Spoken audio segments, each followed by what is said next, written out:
제가 어저께 90세 된 노승돈님과 이렇게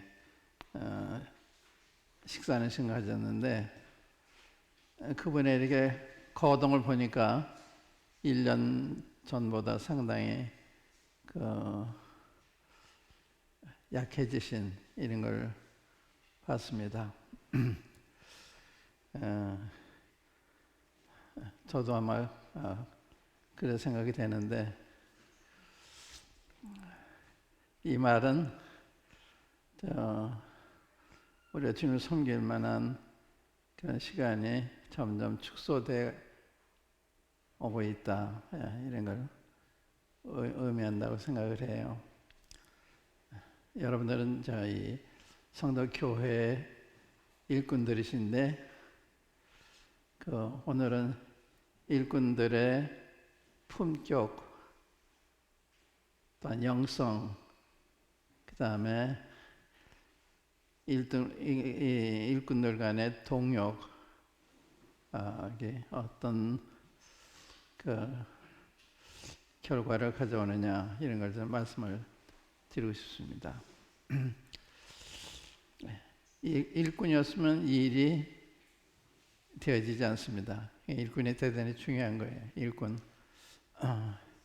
어느 조직체든지 어떤 일꾼이 어떤 일을 하느냐에 따라서 그 일이 번성할 수도 있고, 또 일이 약화될 수도 있고, 여러분들이 굉장히 중요한 거죠. 이 성도교회에 있어서 여러분들이 어떠한 일꾼으로서 어떻게 일을 하느냐, 여기에 따라서 성도교회가 앞으로 어떻게 발전돼 갈 거냐 하는 것이 결정이 되어 있는 것이기 때문에, 생각보다 여러분들 어깨에 메어진 책임의 무게가 매우 무겁습니다.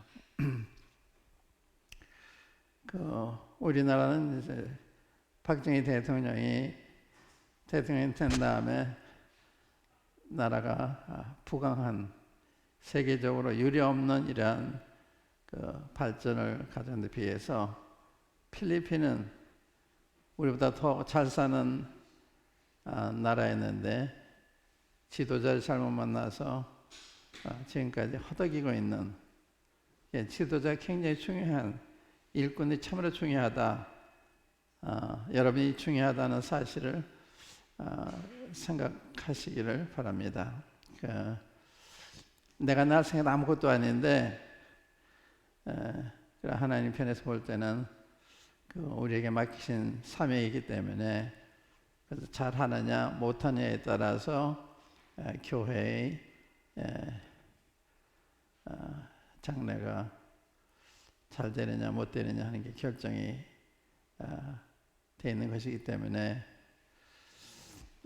이런 면에서 여러분들의 위치가 대단히 중요하다 하는 이야기를 드리고 싶어요. 위치가 대단히 중요하다. 성도 모임 안에서 여러분들의 위치가 대단히 중요하다. 또 하나님이 맡기신 사명이 대단히 중요하다. 그래서 오늘은 일꾼들의 품격, 영성, 그 다음에 일꾼들 간의 동역의 관계에 대해서 말씀드리겠는데, 결론적으로 말씀드리면 예루살렘 교회는 일꾼들 간의 동역이 잘 돼서 아주 부흥하는 이런 교회가 된 데 반해서, 에베소 교회는 일꾼들이 시원찮아서 점점 역화돼 가지고 나중에는 아시아에 있는 모든 사람들이 바울을 버릴 정도로 그러한 교회로 전락했습니다. 그러니까 여러분들 가운데 있는 장로들의 위치가 대단히 중요하고, 집사들의 위치가 대단히 중요하고, 다 각 부서에서 수고하는 여러분들의 위치가 대단히 중요하다, 이걸 말씀을 드리고 싶은데, 그 다음에 여러분들이 이제 일을 하시는데 무엇을 위해서 일하는 거냐? 목적이 뭐냐? 이게 중요하잖아요. 주일학교 한다. 주일학교 자체의 목적이 있는 게 아니죠. 학생을 한다. 학생한테 자체의 목적이 있는 게 아니에요. 목표는 하나님의 교회를 하나님이 기대하시는 대로 아름답게 만드는, 그래서 이 교회가 정말 주님을 잘 나타내는, 이 교회는 정말 그 예수님 믿는 사람들이 모인 모임이다, 이렇게 평을 받을 정도로 그러한 교회를 만들기 위해서 주일학교도 있고 학생회도 있고 청년회도 있고 집사도 있고 장로도 있는 것입니다. 목표, 이 하나님의 교회를 아름다운 교회, 영광스러운 교회, 성경에는 이제 영광스러운 교회라고 그랬죠. 영광스러운 교회를 만들기 위해서, 그리고 우리가 지난 수요일 날 그 성령이 충만한 교회가 아름다움을 우리가 4장에서 보고, 그 다음에 사탄이 역사하는 교회의 모습을 5장에서 봤습니다. 그러니까 여러분들이 이렇게 계시지만 여러분들에 의해서 성령이 충만한 이런 교회가 될 수도 있고, 또 사탄이 개입해서 하나님의 교회를 어렵게 하는, 혼란스럽게 만드는 이러한 교회가 될 수도 있는 것입니다. 그렇기 때문에 여러분들 우리 대단히 중요하다. 그래서 오늘은 디모데전서 3장에서 말씀을 드리면서 이 디모데전서의 배경이 굉장히 중요해요. 디모데전서 그 자체가 아니라 에베소 교회가 장로들이 잘못하고 있었기 때문에, 또 집사들이 제위 지키지 못했기 때문에, 형제 자매님들이 각자 위치를 잘못 지키고 있었기 때문에 약화되어 가고 있는, 그래서 사도 바울이 굉장히 우려했습니다. 사도 바울이 마지막으로 에베소를 진학하면서 바쁜 일정 가운데 밀레도에서 장로들 초청해서 만나서 마지막으로 구원만의 말씀의 내용을 보면 사도 바울이 얼마나 에베소 교회 장로에 대해서 염려를 하셨던가 하는 걸 알 수가 있는데, 그 전에 사도 바울이 그 트로아에서 아소까지 갈 때 거기 한 80리 거리가 되는데 본인은 도보로 와요. 형제들은 이제 배 타고 이제 아소로 오면 거기서 만나기로 하고 걸어오는데, 왜 걸어오시냐? 에베소 교회에 대한 장래가 염려가 돼서 너무 크게 걱정이 되고, 그다음에 예루살렘에 가서 어떤 일을 당할지 모르기 때문에 그것도 굉장히 부담이 되고, 그렇기 때문에 주님과 조용한 시간을 가지기를 원해서 80리를 도보로 걸어오면서 아마 기도하며 주님의 도움을 구했겠죠. 그러고 나서 밀레도에서 그 에베소 장로들을 만나서 얘기하는데, 그 이야기가 에베소 교회 장례를 두고 한 이야기예요. 이 장례가 걱정이 된 거예요. 왜냐하면 장로들의 그 모습을 보니까 참 앞으로 어렵겠다, 이것을 예견을 한 거예요. 그러니까 사람을 보면요, 이 사람 앞으로 어떤 사람이 될 거다, 이렇게 짐작할 수가 있잖아요. 여러분들 자녀들을 양육하면 자녀 보면 얘가 자라서 어떤 아이가 될 건지 여러분들이 예측할 수 있고 예견할 수 있는 것처럼 교회도 그렇습니다. 막연한 게 아니고 이렇게 사람 봤을 때 저분 앞으로 교회에 큰 해를 끼칠 사람이다, 이런 게 보이는 것입니다. 그게 사도 바울이 어떻게 보였기 때문에 사도 바울이 장로들을 모아놓고서 마지막 그 자기가 어떻게 살아왔는지 자기 개인의 간증을 이야기하면서 장로들 하나님께서, 성령께서 여러분들을 교회 감독자로 삼으셨다. 성령께서 감독자 삼으셨는데 그 목적은 하나님의 교회를, 하나님이 피로 사신 교회를 치게 하기 위해서. 여기 사도 바울이 그냥 하나님의 교회라고 그러지 않고 하나님이 피로 사신 교회를 치게 하기 위해서 여러분들 감독으로 부르셨다. 그러니까 감독의 역할을 잘해야 되는 거거든요. 감독은 뭐냐? 밖에서 이리가 들어올 때 그걸 막아주는, 내부적으로 잘못된 일이 할 때 그것을 예방하고 막아주는 게 감독이에요. 감독은 단순히 그 말씀만 증거하고 그런 게 아니라 그러한 위험이 닥칠 때 감독하는, 근데 그 일을 못한 거예요. 감독의 역할을 못한 것입니다. 사도 바울이 그러잖아요. 내가 너희를 떠난 후에 흉악한 이가 너희 가운데 들어와서 양떼를 아끼지 아니하고 또 너희 가운데서도 자기를 쫓게 하려고 어그러진 말을 하는 사람들이 일어날 줄 아느니 내가 3년 밤낮 눈물로 후원하던 것을 기억하라. 이렇게 떠났어요. 얼마나 그 심각한 이야기를 한 거예요. 내가 3년 밤낮 눈물로 후원하던 기억하라. 그냥 그 전에도 이제 그런 게 보였기 때문에 눈물로 그 권면하고 교훈했는데 그걸 상기시키면서 이런 위험이 있으니까 잘들 하십시오. 이거 푸다고 갔는데 장로들이 그 이야기를 심각하게 안 들었습니다. 디모데 전서 읽어보면 알아요. 지금 제가 이런 이야기 여러분들 하는데 여러분들 제가 하는 이야기를 심각하게 안 들을 수도 있습니다. 우리 공부하기 단순한 그냥 이 리더십, 성경 공부다 그런 차원이 아니에요. 우리 위치의 중요성, 내가 어떻게 하느냐에 따라서 이 교회가 앞으로 어떻게 될 거다 하는 것이 의존되어 있는 이러한 일이기 때문에 우리는 그런 이야기를 하는 거예요. 단순히 뭐 성경에서 디모데전서 모으고 후서는 모으고 이런 공부하는 게 아니에요.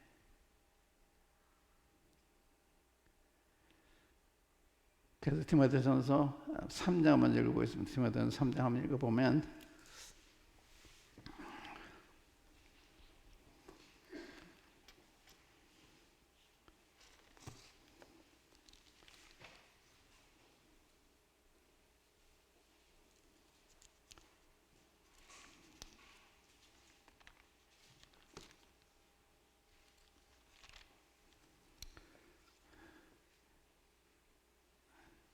14절부터 읽겠습니다. 14절부터 내가 속히 내게 가기를 바라나 이것을 내게 쓰는 것은 이 편지를 내게 지금 쓰는 이유는 만일 내가 지체하면 너로 하나님의 집에서 어떻게 해야 할 것을 알게 하려 함이니 이 집은 살아계신 하나님의 교회요 진리의 기둥과 터이니라. 여기 상당한 그 사도 바울의 교훈에 큰 무게가 실려 있습니다. 내가 하나님의 집에서 어떻게 행해야 될 것을 알고 해야 한다. 그러니까 이게 디모데한테 하는 이야기입니다. 디모데한테 내가 혹 지체하면 내가 빨리 가기 원하는데 혹 내가 지체하게 되면 내가 하나님의 교회에서 하나님의 집에서 어떻게 행해야 할 것을 알게 하면이 이 하나님의 집이라고 그랬어요. 하나님의 집. 교회는 하나님의 집입니다. 여러분들이 위치하고 있는 이 여기 하나님의 집이에요. 여러분들 모이면 하나님의 집입니다. 하나님이 주인이시고 하나님 그 안에 거하고 계시고 그때 그걸 알면 여러분들이 처신이 조심스러운 거예요. 하나님의 집이니까. 여러분들이 남의 집에 가서 처신 함부로 할 수 없잖아요. 그런 것처럼 더더욱이 하나님의 집에 우리가 함부로 처신하는 게 아니죠. 이걸 아는 게 굉장히 중요해요. 하나님의 집이라는 거, 하나님의 교회라고 하는 거, 이걸 좀 강조하는 것입니다. 그냥 하나님의 집이 아니라 하나님 집에서 내가 어떻게 처신해야 되는지, 이 집은 살아계신 하나님의 교회요 진리의 기둥과 터이니라. 세 가지 면에서 하나님의 교회를 얘기해요. 하나는 하나님의 집, 살아계신 하나님의 교회, 진리의 기둥과 터가 되는. 그 교회는 단순한 게 아니에요. 교회는 하나님이 거하시는 곳이기 때문에 그 안에서 우리가 처신하고 그 안에서 섬기고 또 섬길 때 어떠한 자세로 섬겨야 되고 이렇게 다 결정이 되는 거예요. 이 집이 누구의 집인가 할 때 여러분들은 어떤 자세로 섬겨야 되느냐 하는 게 다 결정이 되는 거예요. 단순히 집사가 되고 장로가 되고 주일학교 교사가 되고 그런 게 아니에요. 하나님 집에서 여러분들이 이런 임무를 맡고 있기 때문에 어떻게 처신해야 되느냐. 이 이야기를 보면요. 1장부터 보면 지금 하나님의 교회가 내면적으로 변질되어 가고 있었습니다. 내면적으로. 사람들이 잘 몰라요. 내 마음에 변화가 일어나도 내면적으로 이렇게 약화되어 갈 때 본인이 의식 못할 수 있습니다. 자기도 모르는 사이에 내 양심이 흐려지고 정직성이 흐려지고 충성심이 흐려지고 사랑이 식어지고 이런 걸 잘 모를 수가 있어요.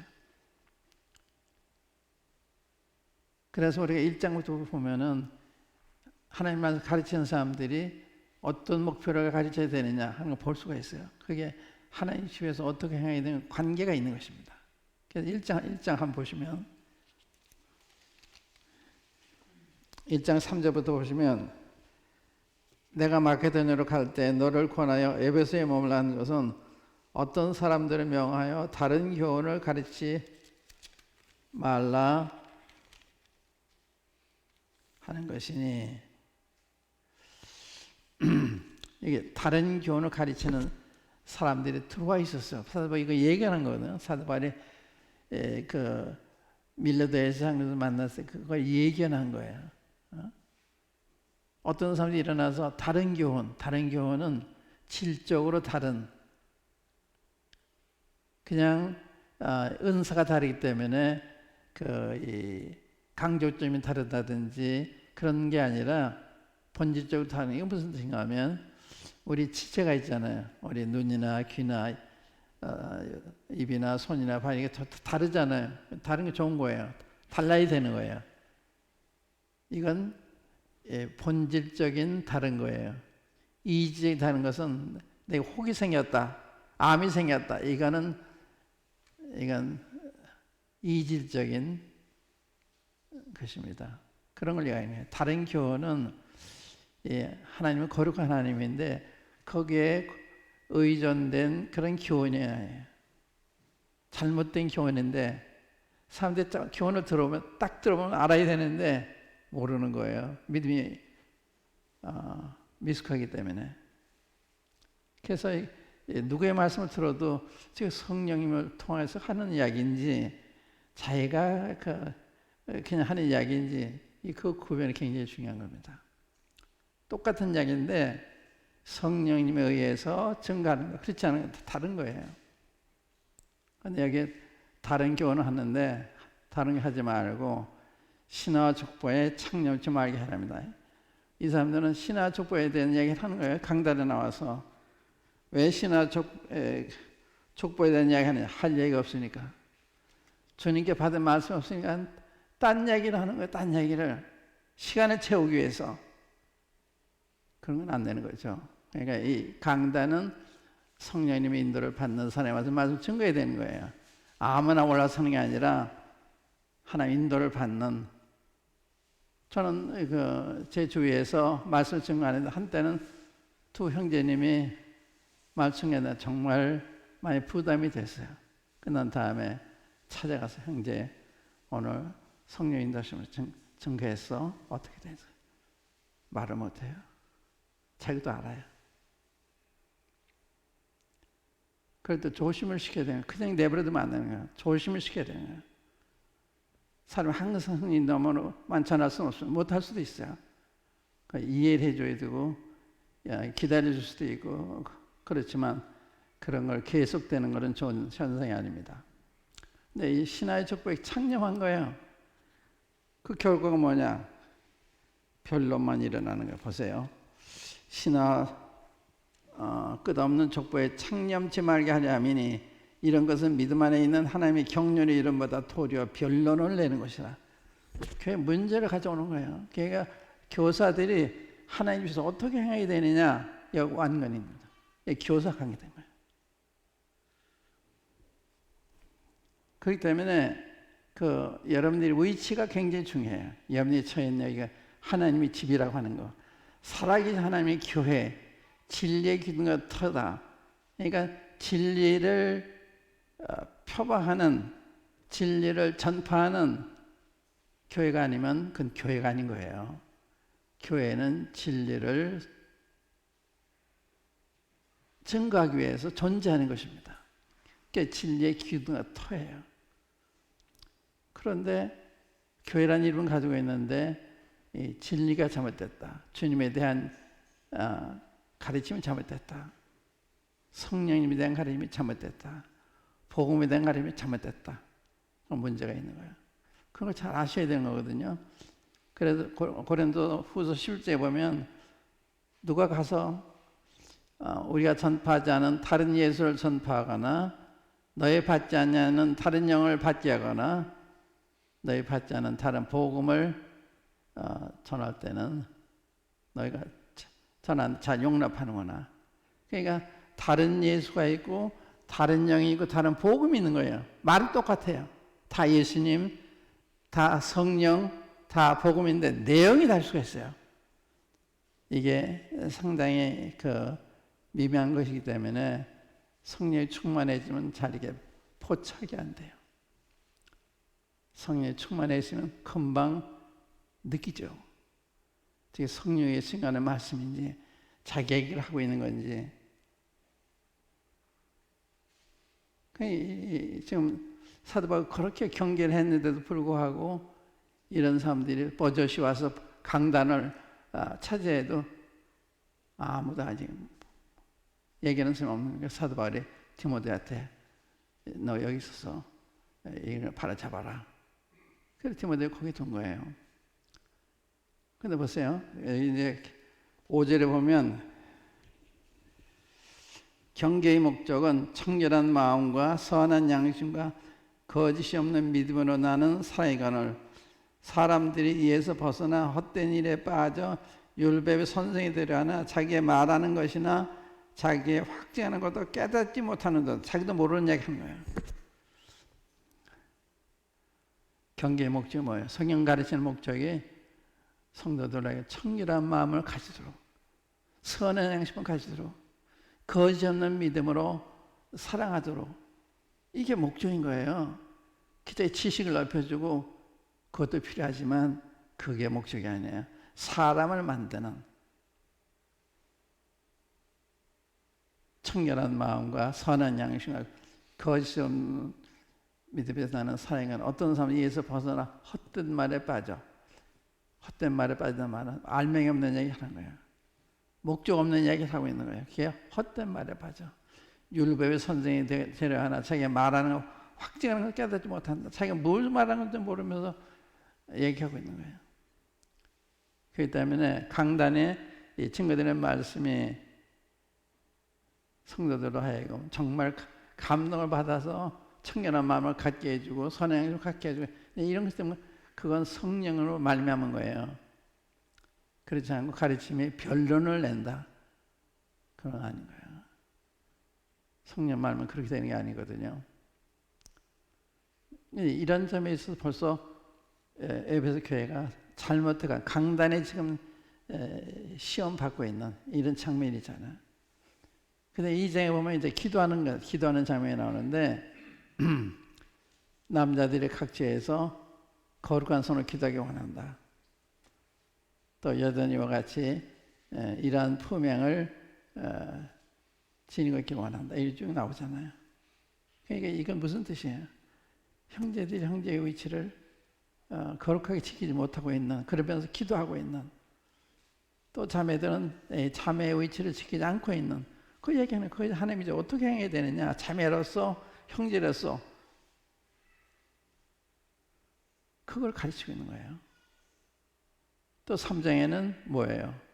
3장에는 감독의 자격, 집사 자격이 나오잖아요. 집사는 일꾼이에요, 일꾼. 여러분 다 일꾼이잖아요.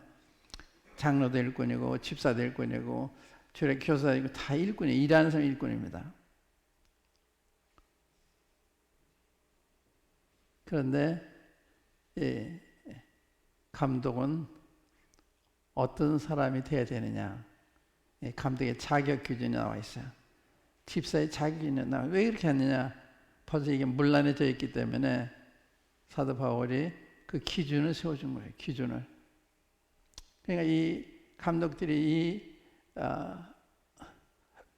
이 기준에서 살고 있어야 되고 집사님도 마찬가지고 얼마나 거룩한 교회가 되겠어요. 그렇기 때문에 여러분들이 그 감독의 자격 기준, 집사의 자격 자세히 읽어보시고 자기가 적응하면서 내가 보완할 부분이 뭔가, 내가 고쳐야 될 부분이 뭔가, 내가 반성해야 될 부분이 뭔가, 이렇게 있어야 되는 거예요. 자주 읽어보시면서 내가 여기 문제가 있구나. 무릎 꿇고 회개하고 이래야 교회가 깨끗하게 경건하게 유지가 될 수 있는 것입니다. 그 끝에 사도 바울이 내가 혹 지체하면 너로 하나님의 교회에서 하나님의 집에서 어떻게 행해야 될 것을 알게 하라니 그 얘기한 거예요. 그 다음에 이제 4장, 5장, 6 보면은 부자들에 대한 이야기, 또 이 의잘도 없는 과부들에 대한 이야기, 여기 교훈이 많아요. 이 교훈이 단순한 표면 얘기 아니고 그 이면에 내포되어 있는 교훈이 많습니다. 이 가정생활에 저는 저희 그런 말씀 보면서 우리 손주들한테 지금 이제 손주 둘이 한국에 있는데 걔들 가끔 만나면 제가 이거 확실하게 손에 쥐어줘야 되겠구나 해서 그걸 얘기를 해요. 그런 걸 부모를 어떻게 공경해야 될 건지, 할아버지 할머니 어떻게 공경해야 될 건지 그걸 철저히 가르쳐야 되는 거예요. 근데 이게 지금 안 돼 있잖아요. 자식들 부모가 지금 이렇게 하나가 안 돼 있고 서로 경계하는, 믿지 못하는 그런 풍토로 변해가고 있잖아요. 참 서글픈 이런 현상입니다. 그러니까 이걸 잘 가르치는 교회가 중요한 거예요. 그래서 교회가 잘 서면, 가정이 잘 서면 교회도 서게 되고, 교회가 잘 서면 사회도 나라도 잘 서게 돼요. 이 관계가 있는 거예요. 우리 가정과 교회와 사회와 나라와 다 관계가 있어요. 다시 말해 우리가 중요한 거, 우리 가정생활이 중요하고 교회 생활이 중요하고, 우리가 잘하면 사회도 그 본을 받는데 지금 교회는 존경을 받지 못하고 있습니다. 교회는 함부로 생각하는 그건 우리 책임이에요.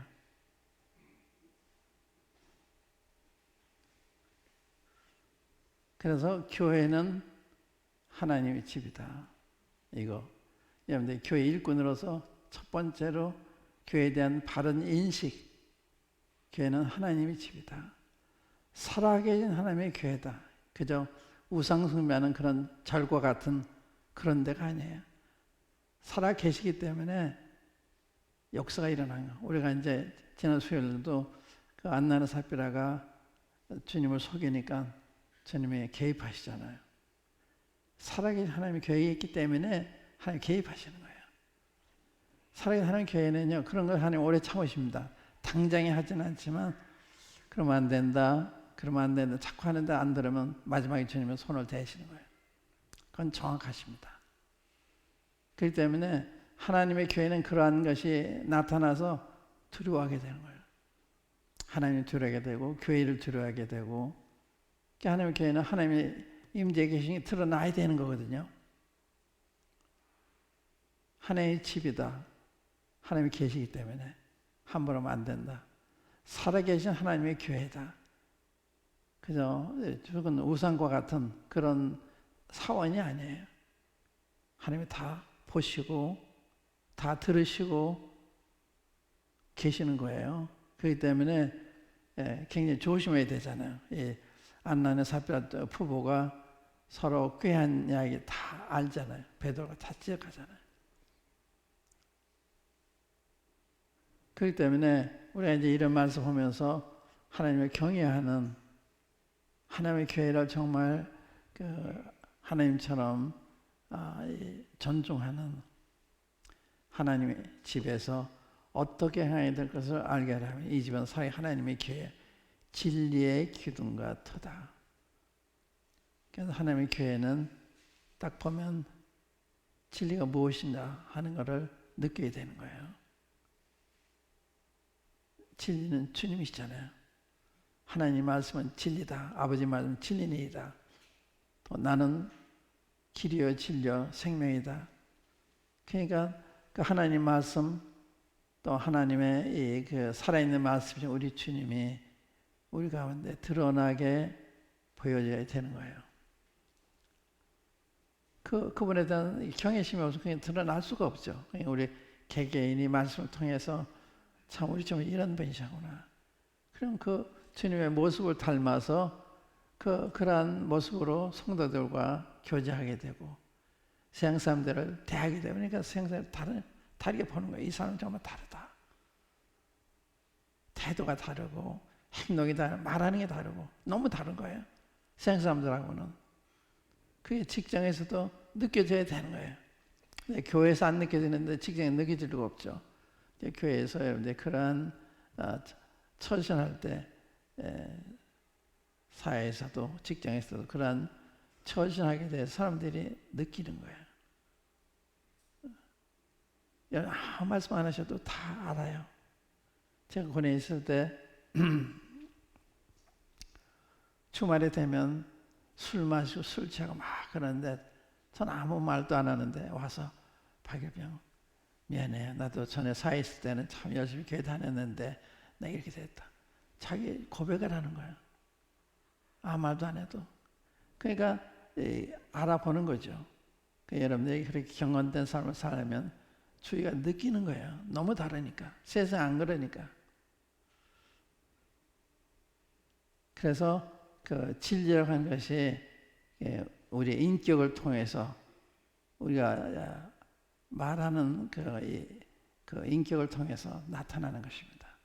참되고 진실되고 겸손하고 온유하고 화평하고 거룩하고 이런 게 다 나타나는 거예요. 그러니까 우리 위치가 대단히 중요해요. 교회에서 그런 사람이 될 때 사회에서도 그런 사람으로 나타나게 되는. 그래서 이 일꾼이 서로 협력했을 때, 협력하기 전에 이제 품격에 대한 영성에 대한 이야기 했는데, 품격, 품행, 품격에서 품행이 나오잖아요. 그러니까 됨됨, 자질 이런 걸 의미하는 거죠. 그러니까 여러분들 주님을 닮으면 그러한 품격이 나타나게 되는 거죠. 주님과 같은 품격이. 그러니까 주님과 가까이 교제하는 게 참 필요한 거죠. 내가 뭘 하기 전에 내가 어떤 사람이 되어 있느냐, 이게 중요한 거예요. 우리가 일하는 것도 중요하지만 일하는 사람이 어떤 사람으로서 그런 일을 하느냐, 이것이 의미를 더하는 거예요. 그러니까 우리가 정말 그 사람들 앞에 정직하고 진실하고 근면하고 그럴 때 사람들은 그걸 보고서 우리가 믿는 주님을 존중하게 되고 알고 싶어 하게 되고 여러분의 가정을 찾아서 교제하고 싶어 하게 되고. 저희가 시림동에 살 때 이사 온 자동차 사업하는 분이 있었는데 한 번은 그 아주머니 저희 집을 찾아왔어요. 우리는 모르는 분이에요. 이사 온 지 얼마 안 됐어요. 그러니까 뭔가 느낀 거 있으니까 찾아와서 주님에다 묻고 그러다 이제 구원받고 그렇게 됐는데, 그러니까 여러분들의 가정이 주위 사람들한테 저 가정은 다르다, 참 교제하고 싶다, 이렇게 돼야 이게 좋은 간증이죠. 품격. 영성은 뭐냐? 영성은 성령이 충만한 거. 그러니까 뭐 사물을 볼 때 성령 안에서 보는, 제가 성령으로 말미암았는지 안 왔는지, 영성이 대단히 중요해요. 우리는 영적인 삶을 살고 있잖아요. 교회도 영적이고 하나님 말씀도 영적이고 그렇기 때문에 우리가 그 성령의 도우심 받지 않으면 하나님 말씀이 이해가 안 되는 거예요. 문자적으로 이해하면 그건 제대로 이해하는 게 아니에요. 그래서 니고데모는 그렇게 성경학자고 그런데도 거듭나야 했다니 그게 무슨 말인지 모르잖아요. 거듭나야 된다고요. 어머니 못 되더라 다시 나야 되나 그러잖아요. 학자인데 몰라요. 성경 가르치는 교사잖아. 내가 이스라엘 선생으로서 이걸 알지 못하느냐. 또 영국 사도에 보면 사마리아 여인 이 물을 주님 그러시죠. 내가 만약 하나님의 선물과 내게 물 좀 달라니 누구인지 알았다면 내가 그에게 구했을 것이요 그는 내게 생수하겠다. 이 물은 깊은데 물 길을 그릇도 없는데 어디서 생수 얻겠습니까? 주님은 영적인 물을 얘기하는데 자연수로 생각하잖아요. 이게 성경의 영적인 책이라. 그러니까 여러분들이 머리로 성경을 이해하면 안 되는 거예요. 성령의 감동을 보셔야 똑같은 거 봐도 감동이 되는 거예요. 그래서 성의 영적인 책이다. 여기에서 이제 많은 사람들이 실패를 해요. 성령 의지하는 읽으니까 스토리는 아는데 영적인 변화가 안 오는 거예요. 그 주님을 뵈야 되고 지금 아는 사람들의 모습을 볼 수 있어야 되고 그러면 그 영향을 받는데 그렇지 않으니까. 그래서 다 영적인 거예요. 그러니까 그리스도의 삶은 성령 안의 삶, 성령 안의 삶을 의미하거든요. 그게 영적인 삶이에요. 그런데 성령 의지하고 살게 되면 종교생활을 하게 돼요. 종교생활. 이스라엘 백성 다 종교인들이에요. 오늘 기독교인들 종교인들이 참 많아요. 성령의 감동에 대해서 주는 성령인 게 아니라 습관적으로 종교심에서 그게 다른 게 없어요. 다른 게 신선한 게 없어요. 성령을 말하면 신선한 사람이 신선한 거예요. 그러니까 영성이라는 게 중요한데 그래서 우리가 이 사도행전 6장에도 보면 그 사도들이 그러죠. 너희 중에서 성령과 지혜가 충만하고 칭찬 넣는 사람 7을 택하라. 우리가 이 일을 저들에 맡기고 우리는 기도하는 것 말씀을 전하겠다. 그러니까 집사들의 위치, 일꾼들의 위치가 성령에 충만해야 되는 거예요. 지혜에 충만해야 되는 거예요. 또 칭찬 넣는 사람, 이건 품격이라. 그러니까 이런 품격과 이런 영성을 지녀야만 영적인 일을 할 수가 있는 거예요. 그래서 똑같은 일 하는데 종교적인 일로 끝날 수가 있습니다.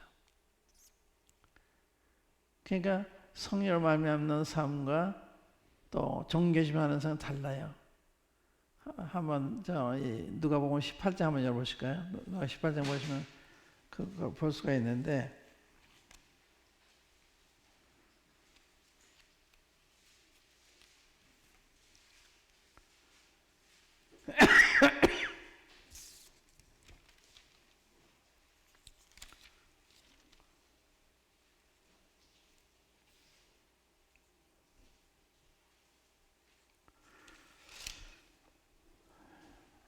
(18장)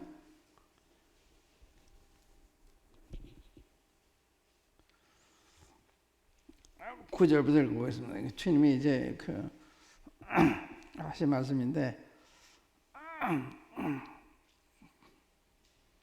10절부터 읽을게요. 두 사람이 기도하러 성전에 올라가니 하나는 바리새인이요 하나는 세리라. 바리새인은 서서 따로 기도하여 가로되 하나님이여 나는 다른 사람들 곧 토색, 불의, 간음을 한 자들과 같지 아니하고 이 세리와도 같지 아니함을 감사하나이다. 나는 일에 2번씩 금식하고 또 소득의 11조를 드리나이다 하고 세리는 멀리 서서 감히 눈을 들어 하늘을 우러러 보지도 못하고 다만 가슴을 치며 가로되 하나님 불쌍히 여기옵소서. 나는 죄인으로소이다 하였느니라. 내가 너에게 이르노니 이 사람이 저보다 의롭다 하심을 받고 집에 내려갔느니라. 무릇 자기를 높이는 자는 낮아지고 자기를 낮추는 자는 높아지리라 하시니라.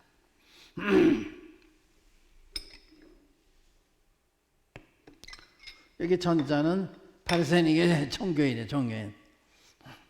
얼마나 이제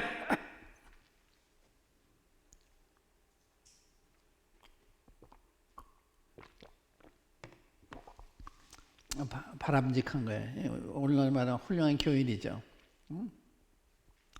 얼마나 도덕적이고 금식도 하고 11조도 잘 내고 훌륭한 교인이잖아요. 이 사람들이 주님을 죽였어요. 이 사람들이. 이 종교는 악한 겁니다. 종교는 진심이 나온 게 아니라 습관적으로 형식적으로 한 거기 때문에. 근데 세리는 멀리 서서 감히 눈을 들어 하나를 우러러보지도 못하고 가슴을 치면서 하나님 불쌍히 해주시는 죄인입니다. 이 사람이 신앙이네요. 지금 의지하잖아요. 전자는 종교인이에요. 후자는 신앙이네요. 이 사람이 의롭다면 받잖아요. 구원 받잖아요.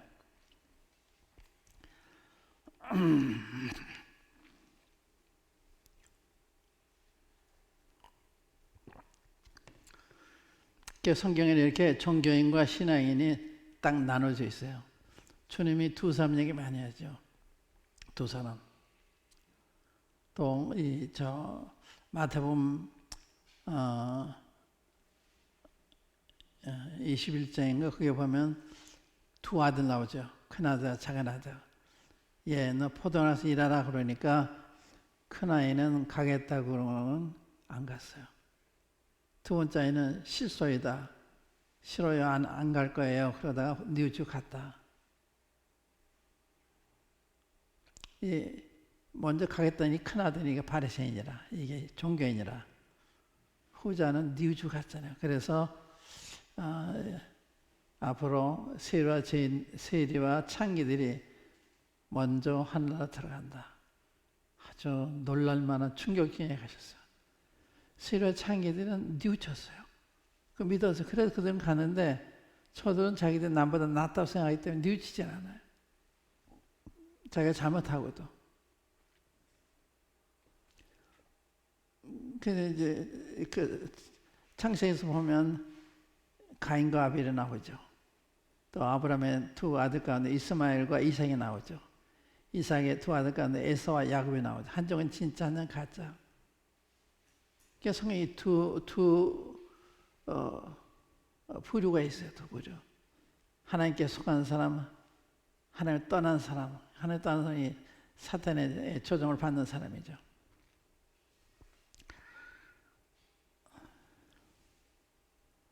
그래서 성령과 지혜가 충만하다. 굉장히 중요한 얘기입니다. 성령을 인도함 받는 삶. 이게 아니면 결국은 사탄의 조종을 받게 돼요. 육신은 본성적으로 사탄과 가까운 거리에 있습니다. 사탄이 하는 게 더 마음에 들어요. 하나님이 하는 것보다. 그래서 사탄 쪽을 더 받아들이는 거예요. 대부분의 사람들이 그렇게 사는 이유가 성령을 떠나서 육신적으로 살다 보니까 거기에 기울어지는 거죠. 그래서 성령 인도받지 않으면 사탄의 이끌림을 받을 수밖에 없는 이런 사람이 되는 거예요. 그래서 에베소에 보면은 지금 불순종의 아들들 가운데 역사하는 영이라 이 하늘의 권세 잡은 자를 가리켜서 지금 불순종의 아들들, 믿지 않는 사람을 가리키는 거죠. 그 영이라, 그 가운데 역사하는 영이라는 거예요. 그래서 믿지 않는 사람 속에는 사탄의 영이 역사하는 거예요. 그러니까 우리가 성령 인도 받지 않으면 우리도 모르는 사이에 사탄의 이끌림을 받고 이용을 당하는 이런 사람이 될 수밖에 없는 거다. 그래서 성령과 지혜가 충만하고 칭찬 듣는 사람. 앞에서 일하는 사람들은 모든 사람이 모범이 돼야 되잖아요. 모범이 되지 않으면 도움이 안 돼요. 모범이 되면 사람들이 다 배우고 싶고 따르고 싶고 본받고 싶고 이렇게 되잖아요. 여러분들 이제 그런 입장에 계신 거예요. 이렇게 본이 되는 삶을 살고 계시기 때문에 여러분들이 어떠한 중요한 일을 지금 맡고 계신 거거든요. 그걸 잘 유지하셔야 되는 거예요. 번해지는 삶, 존경받는 삶, 우리 모임에 없어서는 안 되는 형제 자매, 이런 삶이 돼야 되는 거예요. 제가 이 젊은 우리 장로들한테 이런 얘기를 했어요.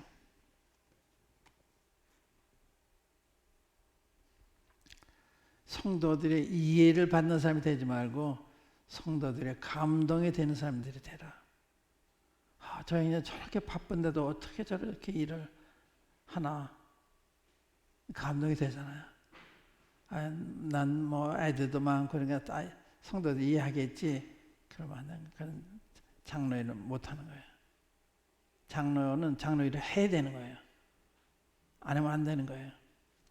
그런 장로 일을 그만둬야 되는 거죠. 근데 그 장로의 이름만 가지고 있으면 장로 일을 하지 않으면 그게 큰 피해가 되는 거예요. 그러니까 참 저 형제님은 우리 몸에 없어서는 안 된다. 이렇게 돼야 되는 거거든요. 그래서 요구되는 삶이 되라. 요구되는 삶.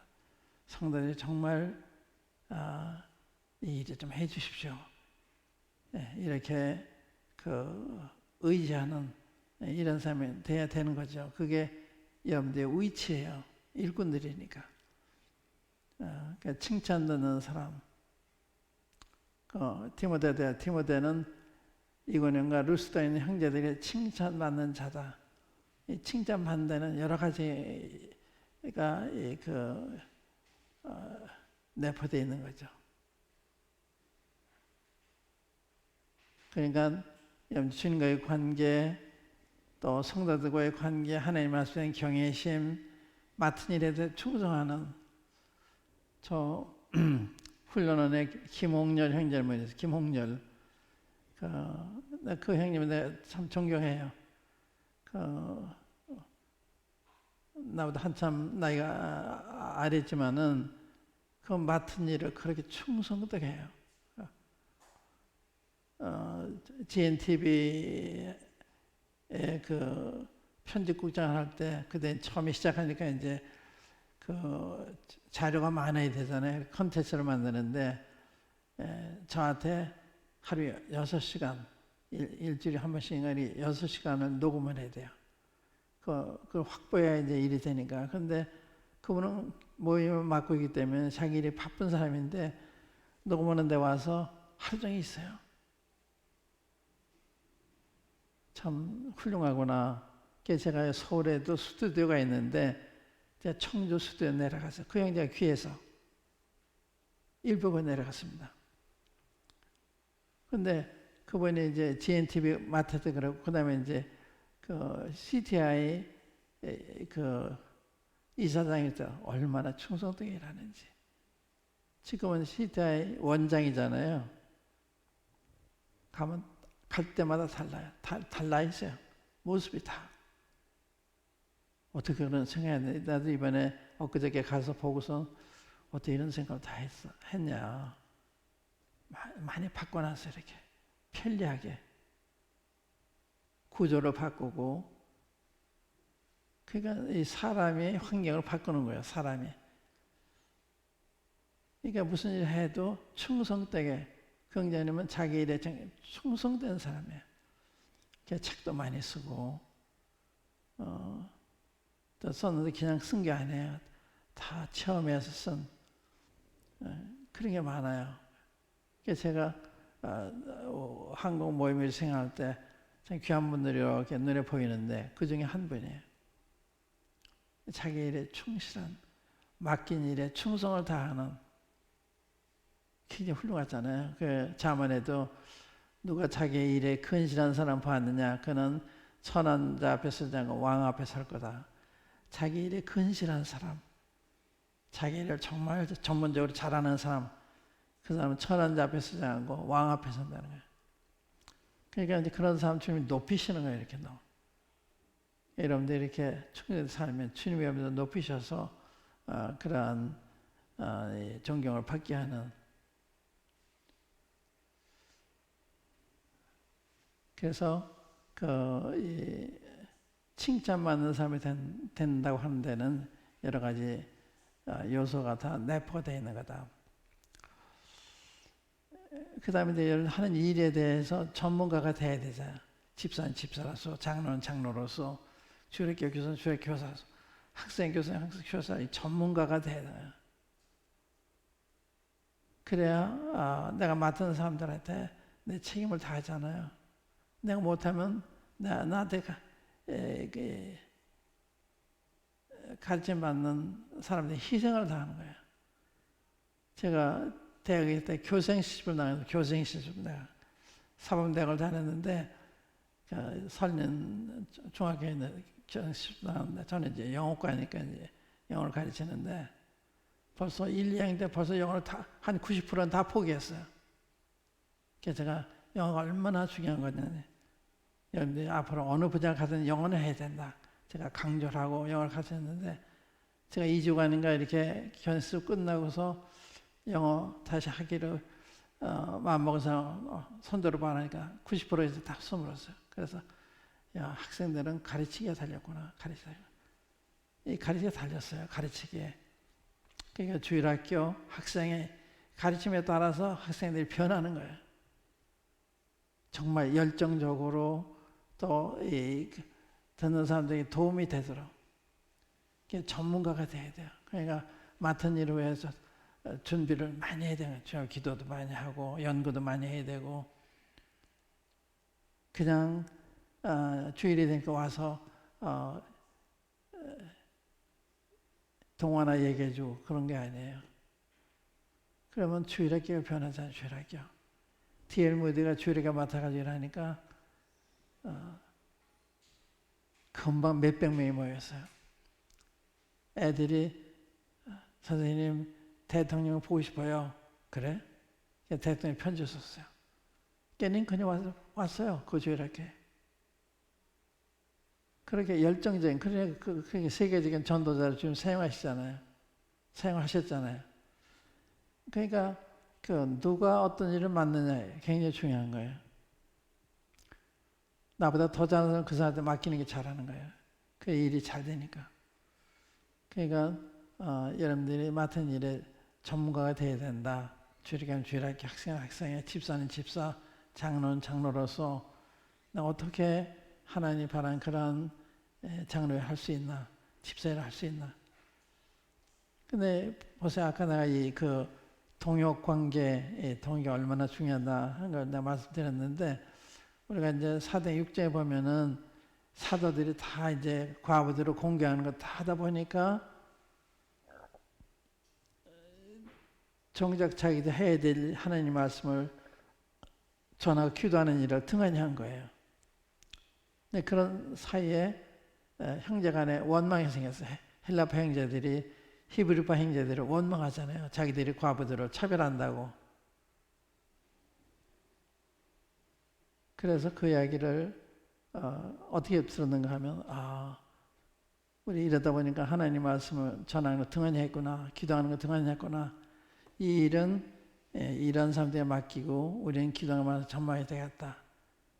다 좋아하잖아요. 그래서 너희 중에서 성령의 지혜가 충만하고 칭찬 7 택하라 그러니까 7을 다 택했어요. 그러고서 집사들이 이제 사도들이 하던 일을 대신해 주니까 사도 본연의 그 사명인 기도하는 것만 전망이 되니까 부흥이 일어나잖아요. 그러니까 동역이 이렇게 중요한 거다. 집사와 감독이 상호 보완이 되면 굉장한 시너지 효과를 나타내는 거예요. 그러니까 이게 따로따로가 아니라 집사 따로 감독 따로가 아니라 감독이 그 감독 일을 할 수 있도록 집사들이 그런 일을 대신해 주는. 그러니까 감독들은 성도들 영적인 면을 돌아보는 게 감독이 하는 일이에요. 집사들은 이 교회에 보이는 일, 예를 들면 헌금 관리라든지 구제를 한다든지 혹은 예배당 관리를 한다. 이게 전부 이건 영적인 게 아니잖아요. 그래 영적인 사람이 해야 되는 건데 그 일을 하다 보니까 정작 할 일을 못 하잖아요. 그러니까 집사들이 구제하는 일 대신해 주니까 사도들이 기도가 말씀이 전마니까 얼마나 놀라운 봉이 일어나요. 한번 보고 싶다. 우리 사도행전 6장 한번 보시면 큰 봉이 일어나요.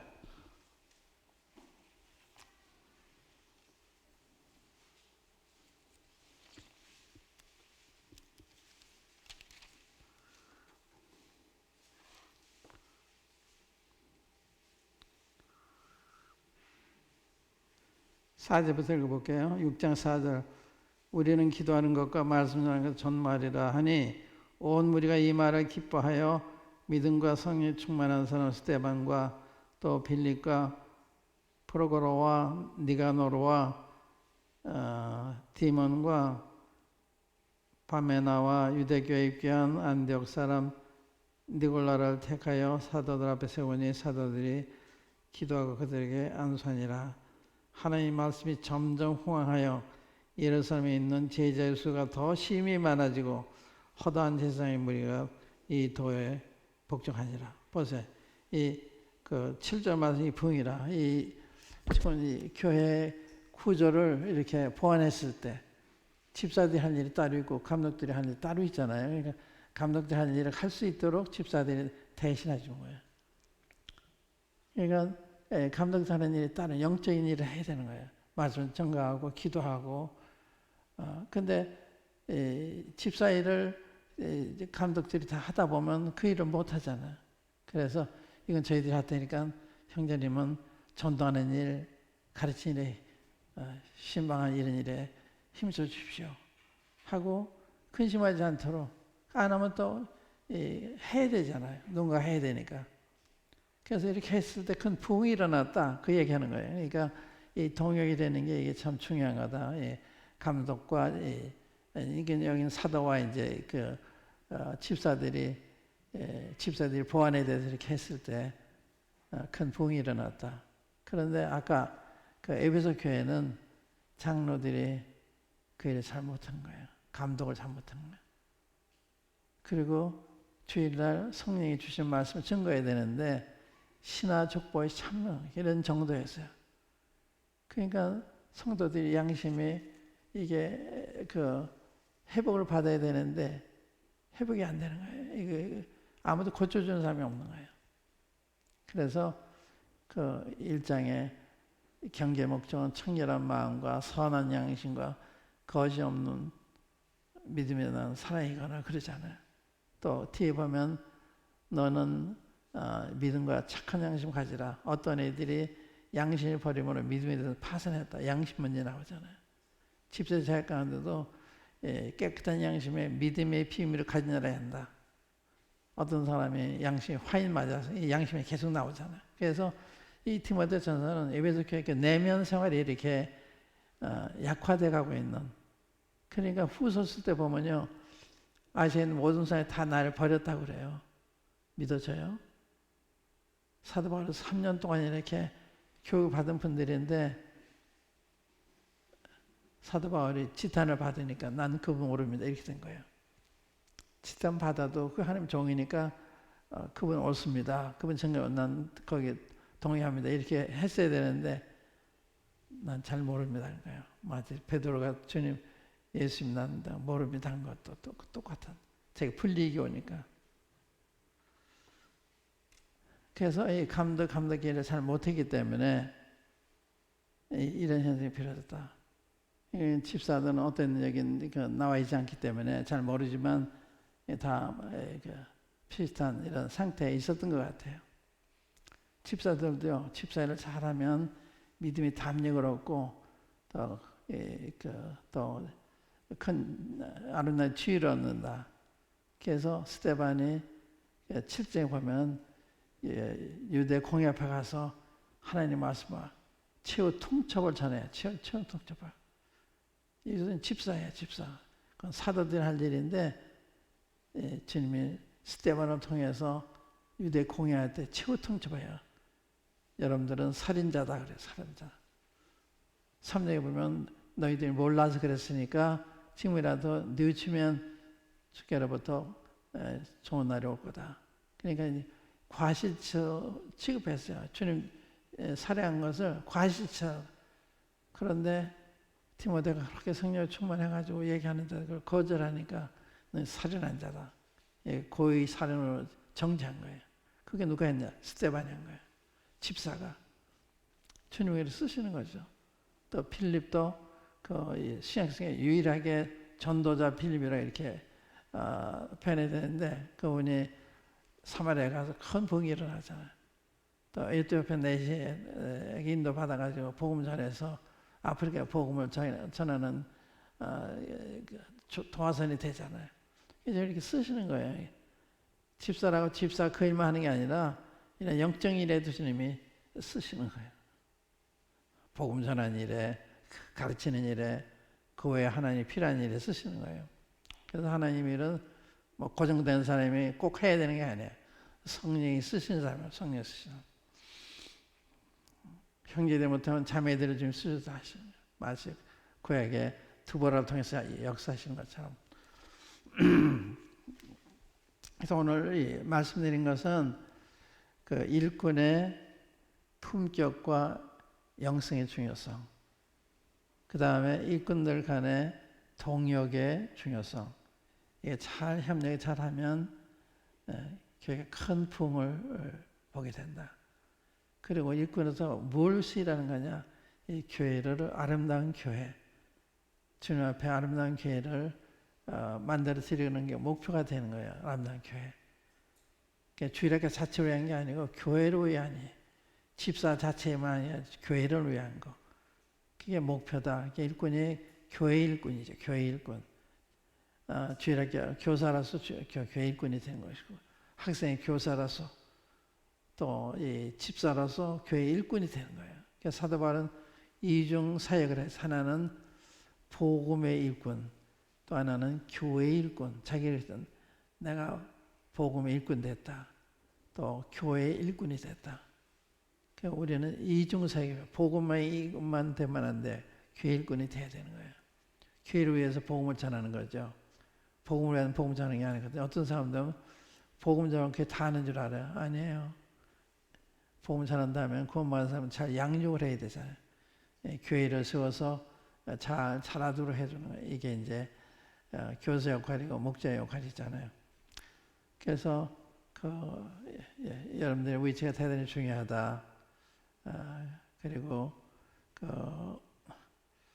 여러분들의 품격과 영성 중요성 말씀드렸고요. 그 다음에 동역이 잘 될 때 이런 큰 부흥이 일어나더라. 안 됐을 때 나중에 사도 바울을 배척하는, 부정하는 이런 데까지 가는, 누가 그렇게 할 거라고 생각했겠어요. 근데 그렇게 된 거예요. 그러니까 여러분들이 정말 주님을 잘 섬기기 위해서 주님 앞에서 말씀을 기도에 힘쓰시고 마치 충성하시면 주님이 그래도 자꾸 높이시는 거예요. 그 일을 잘할 수 있도록. 그러니까 여러분들이 일하면 주님 가만히 계신 게 아니라 할 수 있는데 잘할 수 있도록 주님이 힘을 북돋아 주신 거예요. 이렇게 함께 하시는 거 보이시고 가는 일을 기뻐하시면 우리가 나타내 보이시는 거예요. 그러니까 더 격려하고 일하게 되고. 그래서 주님 가만히 계시지 않습니다. 이렇게 하면 주님이 고마워서 축복하시고 함께 하시면 보이시고 본인이 그걸 알아요. 주님이 나 참 인정해 주신구나, 날 격려해 주신구나, 이런 걸 알게 돼요. 네, 그래서 여러분들 일꾼으로서 이 책임이 굉장히 중요하다, 굉장히 중요하다. 일꾼은 그냥 일꾼한 일이 아니라 하나님의 교회를 아름다운 교회를 세우기 위해서 일을 하는 거다. 그 목표가 뚜렷해야 되는 거예요. 목표가. 질문 있으면 질문해 주시고 아니면 여기서 마치겠습니다. 혹 질문 있으면 질문해 주시고.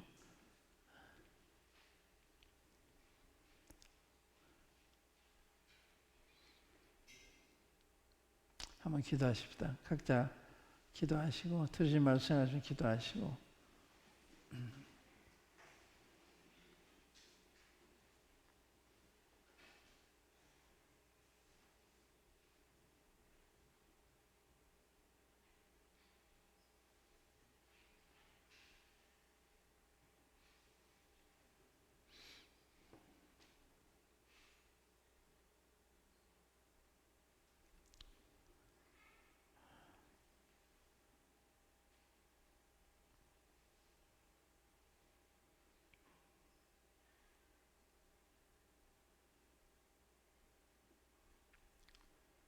아버지 하나님, 성도의 귀한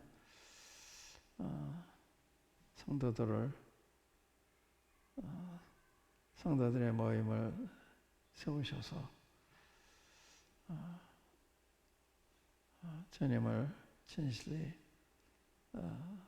섬기게 하시고 그것이 다른 사람들 눈에도 보이도록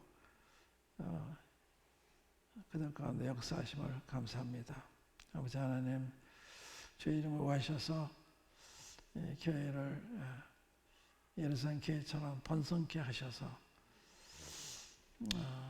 주님 어떻게 어떤 사람들을 통해서 역사하시는 것을 사람들에게 나타내 보이셔서 증거를 삼아주시길 바라오며, 아버지 하나님, 참 주일에 참여하는 여러 남녀 종들을 일으키셨사오니 저들의 심령에 함께 하셔서 심령을 말씀으로 굳게 하시고 또한 주님의 마음을 배워 아름답게 하시고 성령님의 이끌림을 받는 종들이 되게 하셔서 맡은 일을 바라는 것과 기대하는 것을 넘치도록 자라게 하셔서 영광을 받으시게 되기를 바랍니다. 아버지 하나님, 들려진 말씀을 각인의 마음속에 깊이 생각나게 하셔서 주님의 아름다운 품격과 중요한 영성을 갖게 하시고 또한 주님의 교회를 아름답게 하기 위해서 함께 부름받은 동역자인 것을 알게 하셔서 아름다운 동역이 이루어지게 하사 참 놀라운 간증이 나타나게 하시고 참 주님의 이 교회 함께 하시고 번성케 하심으로 다른 교회한테 거울이 되도록 이 모임을 사용해 주시기를 바랍니다. 오늘 저희들과 함께 해주심을 감사하고 이 모든 것을 주 예수 그리스도의 이름으로 아버지 하나님께 기도합니다. 아멘.